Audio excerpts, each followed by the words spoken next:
Welcome back to the Monster Picker channel.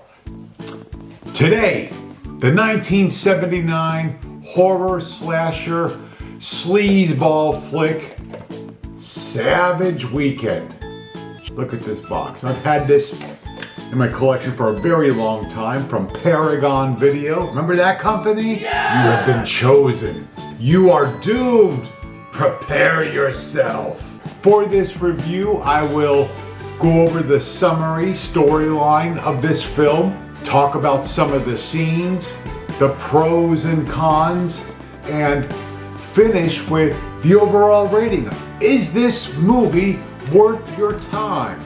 Time is so precious and important.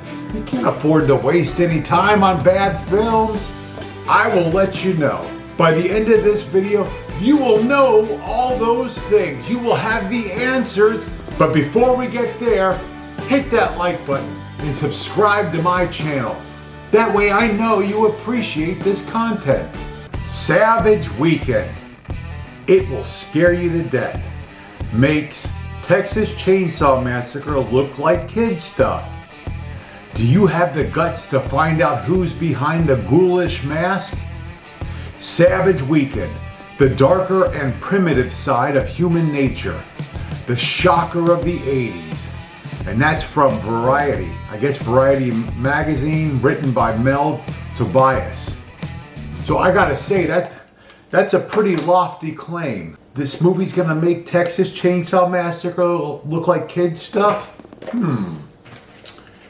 Well, it's not really much of a summary. This film shows two couples who go out to the country, the woods, and pretty much they're watching some boat being built, and they meet some locals who are a bunch of weirdos and oddballs. Yes! And the ladies, the women, they're like nymphomaniacs. I mean, there's a lot of sleaze and sex in this film. Here are some of the scenes that I enjoyed. Early on, we're introduced to this one character, this guy who's gay in the film, and I gotta say, he was probably one of the more likable characters in this movie. He was actually funny.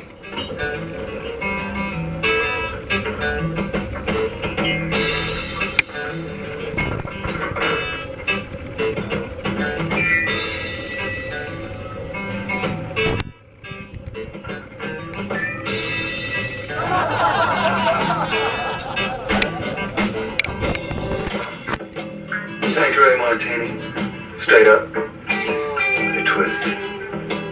How's that? Have you got gin? Yeah, I got gin. Splash some in a pretty glass for me.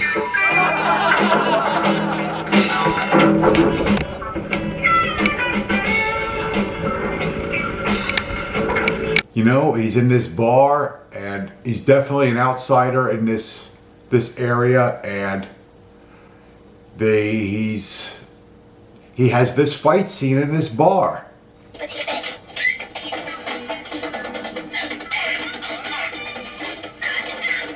Also, so check out this scene.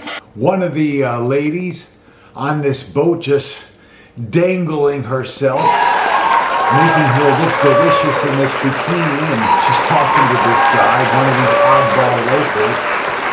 Pretty cool mustache, though. And he's telling her this story about this other guy. You might recognize him. This other guy was in that TV show, the Bob Newhart show. He was the other Daryl. Remember those two weirdo guys, Daryl? Well, he's a weirdo in this movie too. So I wonder if he's just a weirdo in real life.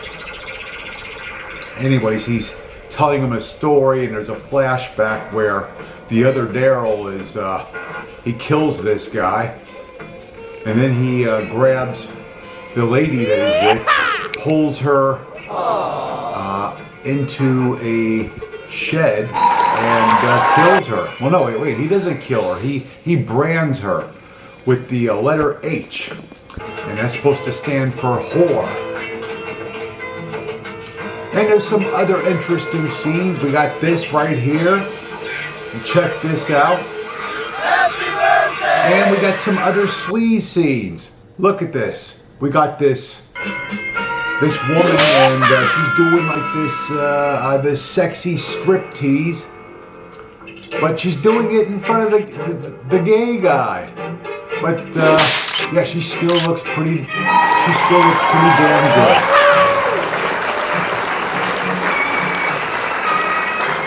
So, what are the pros in this movie? There are some kill scenes, maybe 3 or 4, and one of these scenes is really cool. There's a chainsaw versus machete battle, which I really enjoyed, and a couple of attractive women in this movie, and there is some nudity.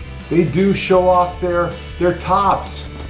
And they have really great top. Pacing's okay, and there's a little bit of a mystery to this film. We don't know who the masked killer is.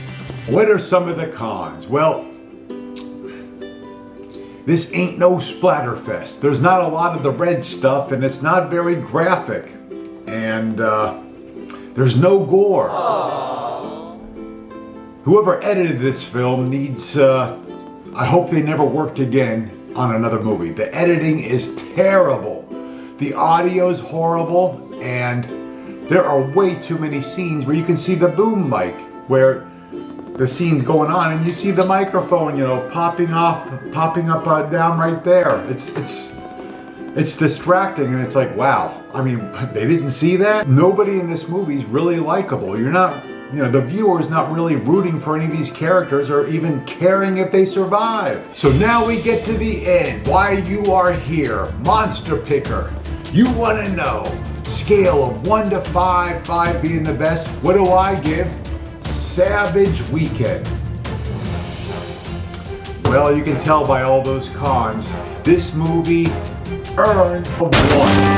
This was pretty lame. This was a lame film, and man, that assertion that this makes Texas Chainsaw Massacre look like kids stuff. I mean, who are they kidding? I mean, that was just a marketing thing to get people to watch this movie or buy the VHS, and you know, it works. They got me. I'll say this: the cover, that cover art is awesome. I love that cover art. We don't see that this character isn't even in the movie. The masked killer doesn't wear that kind of a mask. He wears that mask right there.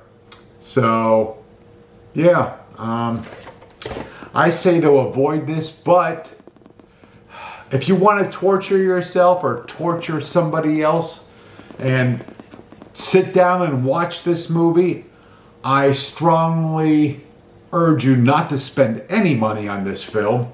And it turns out it's free. Go to your Roku. It's free on these channels right here. You can watch this for free.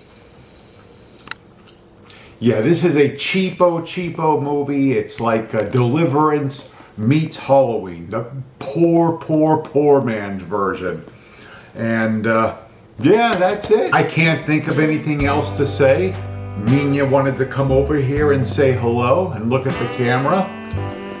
What's that? Oh, yes. Thank you for watching my video, and stay safe.